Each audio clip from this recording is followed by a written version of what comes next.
Mr Speaker, in good news for kids this morning, it was snowing in Aberdeen, and when they looked out of the kitchen window, they would have been filled with delight. But for their parents, many of them who looked out the kitchen window this morning would have been filled with dread. Dread knowing that they simply can't afford to pay their energy bills. So in that context, can I ask the Prime Minister, does he regret offering no financial mechanism whatsoever towards families this winter? Minister. Mr Speaker, that's simply not right to say that there isn't support for families this winter. There's been considerable support this year for energy bills, and this winter pensioner households, for example, will receive up to £300 alongside their winter fuel payment, because they're some of the most vulnerable households, and it's right that they get that support at a difficult time. Stephen Flynn. Mr Speaker, I appreciate it's difficult for the Prime Minister to empathise when he quite clearly can't understand.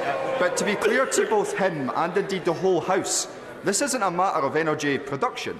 Scotland produces 6 times more gas than we consume, and around 2/3 of our electricity already comes from renewable resources. This is a consequence of decades of failed energy policy here in Westminster. Now, those of us on these benches, we believe that Scotland's energy wealth and our energy resource should benefit the people of Scotland. Why doesn't he?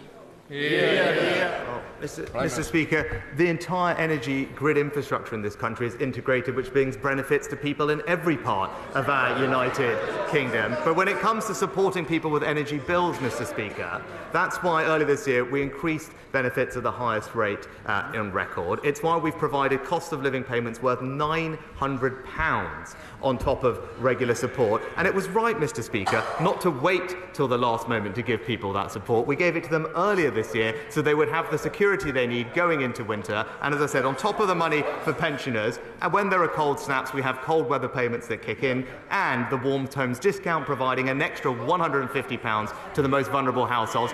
All of that is the most considerable action taken by any government to help people with their energy bills.